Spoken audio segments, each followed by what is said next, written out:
Hello दोस्तों, नमस्कार। स्वागत है आप सभी का हमारे चैनल में। मैं हूं आपका दोस्त सुशील कुमार गुप्ता और आप देख रहे हैं हमारा चैनल नॉलेज बूस्टिंग।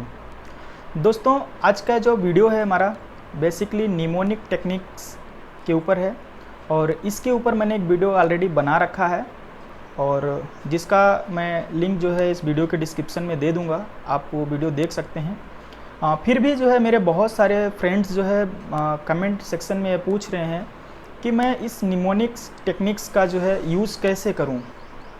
तो बेसिकली जो लोग ये वीडियो देख रहे हैं पहली बार, तो उनको मैं बता दूं कि न्यूमेनिक टेक्निक्स है, न्यूमेनिक मेथड है, ये एक किसी भी चीज़ को मेमोराइज़ करने का एक तरीका है।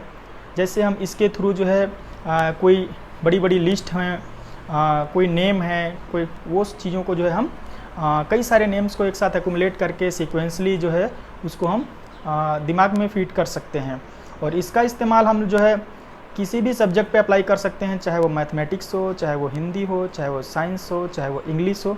सारे सब्जेक्ट्स पे अपने अपने तरीके से इसको को रिलेट करके किसी ऐसे वर्ड्स के साथ में कुछ ऐसे जो है कविताएँ बना करके या फिर कुछ यूनिक कई सारे शब्दों के पहले अक्षर को मिला के जो है कोई एक ऐसा जो है शब्द बना लिया जाए जो हमारे दिमाग में हमेशा याद रहे।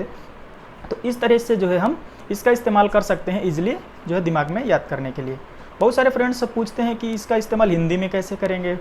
तो हिंदी में जैसे जब मैं खुद पढ़ाई कर रहा था तो ऐसा नहीं है कि मैं कोई सुपर हीरो हूँ, बट क्या है कि मैं भी जो है याद करने के नए नए तरीके जो है खोजता रहता था कि यार इतनी लंबी लिस्ट है तो इसको कैसे याद किया जाए। तो इवन मैंने जो है हिंदी में भी ऐसे बहुत सारे जो है वर्ड्स बनाए थे अपने मन से, उनको सोच सोच के उनको रिलेट करके, ताकि वो सीक्वेंसली हमको याद रह सकें। जैसे मैं कुछ दो चार एग्जांपल आपको देता हूँ हिंदी के।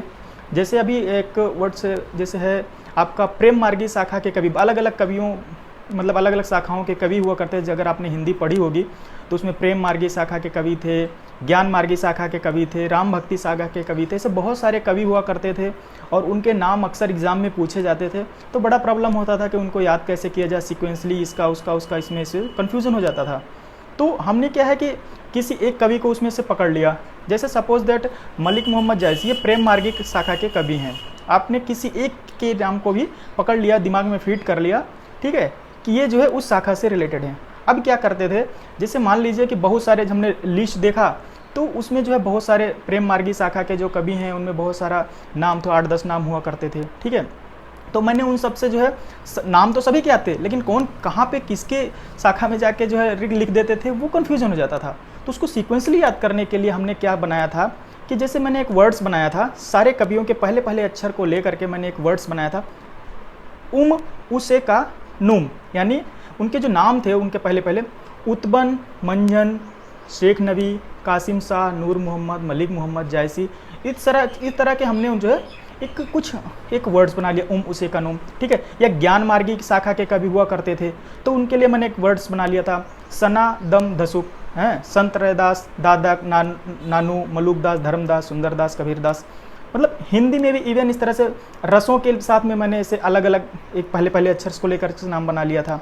ठीक वैसे ही जैसे आप जो है अगर आपने जो है जनवरी फरवरी बचपन में पढ़ा हो तो अक्सर कन्फ्यूजन होता था कि कौन से महीने में कितने दिन पढ़ते थे। तो टीचर ने बताया था कि इस तरह से मुट्ठी बांध लो और इस तरह से मुट्ठी बांध लो, और इसमें जो है जो हाइट पे पड़ेगा उसमें 31 दिन होते हैं, जो इधर वैली में पड़ेगा यानी गड्ढे में पड़ेगा उसमें 30 दिन होते हैं। तो इस तरह से हम लोग जो है जनवरी फरवरी मार्च अप्रैल मई जून जुलाई अगस्त सितंबर, अच्छा जो ये फरवरी आती है फरवरी में 28 से 29 होते हैं। ये एक थोड़ा सा उसमें दिमाग में सेट करना था, तो ये इस तरह से याद हो गया।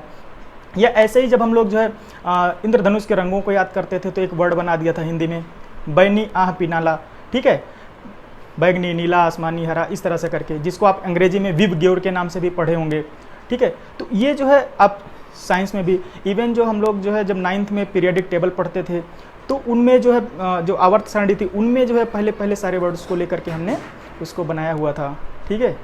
तो ये कोई बहुत बड़ी नहीं, आपको जस्ट उसको जो है सोचना है। जैसे हमारे सौर मंडल में बहुत सारे जो है जितने भी ग्रह हैं तो उन ग्रहों को जो है सीक्वेंसली यानी कि सूर्य से लेकर के और धीरे धीरे दूरी बढ़ते क्रम में जो है कौन कौन से ग्रह आते हैं उनको भी इवन जो है हम लोगों ने उसको लर्न किया था, ठीक है। इसके लिए आप हम लोगों को पढ़ाया गया था, एक वर्ड्स हम लोगों ने बनाया था जिसका एक वर्ड था कि my very educated mother just serve us nice pizza, या जस्ट सर्व अस 9 पिज्ज़ा। तो इस तरह से हम लोगों ने उसको सीक्वेंसली याद कर लिया था, यानी Mercury, Venus, Earth, Mars, Jupiter, Saturn, Uranus, Neptune और प्लूटो। प्लूटो अभी बाहर हो गया है, बट इस सीक्वेंस में हम लोगों को सिखाया गया था, ठीक है। बुध, शुक्र, पृथ्वी, ठीक है, बृहस्पति, शनि, अरुण, वरुण, यम। तो कहने का मतलब फ्रेंड्स ये है कि आप अपने तरह से अपना थोड़ा सा दिमाग लगा करके, और कोई भी वर्ड्स, ऐसा जरूरी नहीं है कि एक बहुत अच्छा शुद्ध सुधरा हुआ रूप ही आप कोई जो है निमोनिक्स वर्ड्स आप क्रिएट कर पाएँ। कई बार क्या है कि आपके आस पड़ोस से या कोई जीवन में आसपास कुछ ऐसी जो है फनी ऐसे इंसिडेंट हो गई हो, आप उससे रिलेट करके आप जो है इसको बना सकते हो। तो फिर वो जो है बड़ा आसान हो जाता है उस चीज़ को उस एक क्रम में, असेंडिंग या डिसेंडिंग आर्डर में जो है उसको याद करने। तो क्या है कि ये जस्ट मैं फ्रेंड्स, अगर आप हमसे क्वेश्चन करते हैं कि हम यहाँ पे कैसे अप्लाई करें, तो हो सकता है कि ये मेरे मतलब इतना संभव नहीं कि मैं आपकी मदद कर पाऊँ, बट मैं एक तरीका है आपको बता रहा हूँ। आप इस तरह से, चाहे वो हिंदी हो, चाहे वो आपका साइंस हो, ठीक है, चाहे वो मैथ हो, आप सब जगहों पे ये चीज़ें अप्लाई कर सकते हैं। इवन हम लोगों को जो है, जैसे आपने भी उसको पढ़ा होगा, जैसे साइंस में हम लोगों को पढ़ाया गया था, ठीक है, कि इलेक्ट्रॉन, प्रोटॉन, न्यूट्रॉन की खोज किसने की, तो एक वर्ड्स याद करा दिया गया, ईट पर नाचे, ठीक है आपको। तो वो क्या है कि ये कि मतलब ऐसा वे है कि जिसको जो है आप अगर अप्लाई करते हैं तो 100% आपको बेनिफिट तो मिलेगा ही, और चीज़ें काफ़ी समय तक आपके माइंड में सेटअप रहती हैं और भूलते नहीं हैं। ऐसे बहुत सी चीज़ें हैं, अगर आप बहुत सारे ऐसे स्टूडेंट हैं जो अपने अपने ट्रिक्स जो है शेयर करेंगे, अगर आप देखेंगे तो वो जो है ऐसे चीज़ें 20-20 साल, 25-25 साल गुजर जाते हैं उनको जो है मतलब एकेडमिक या फिर उनको जो है क्वालिफिकेशन छोड़े हुए, फिर भी वो चीज़ें ज्यों की त्यों उनको माइंड में सेट रहती हैं। तो हम सोचते हैं कि यार मतलब कितना शार्प ऑफ माइंड था वो, उसको कैसे याद रहती हैं। तो नेवर माइंड, ये बहुत ही जो है ईजी वे है। बस हाँ, थोड़ा सा आपको जो है अपने स्टाइल में उसको थोड़ा मेहनत करना पड़ेगा। सो कोशिश करिए, और आज के ज़माने में गूगल है तो आप उस पर गूगल पे भी खोजिए, क्योंकि देखिए ज़रूरी नहीं होता है कि हर चीज़ें हम खुद क्रिएट कर पाएँ, ठीक है। कुछ चीज़ें दूसरों से भी सीखी जाती हैं, तो आप जो दूसरों के भी एक्सपीरियंस को सीखिए, ठीक है। गूगल पे भी आपको बहुत सारे ऐसे न्यूमेनिक्स मिल जाएंगे, वहाँ से सीखिए, बहुत सारे नोट्स मिल जाएंगे। फ्रेंड्स लोग भी अगर आपके कुछ अगर ऐसे न्यूमेनिक्स उन्होंने क्रिएट किए हुए हैं तो आप भी अपना शेयर करिए, उनसे भी जो है उनका जो भी न्यूमेनिक्स उन्होंने बनाया हुआ है तो उसके बारे में जानिए। तो फ्रेंड्स जो है आज के लिए बस मैं इस वीडियो में इतना ही कहूँगा, और कैसा लगा है वीडियो आप कमेंट में ज़रूर बताइएगा। और बहुत बहुत धन्यवाद फ्रेंड्स वीडियो देखने के लिए।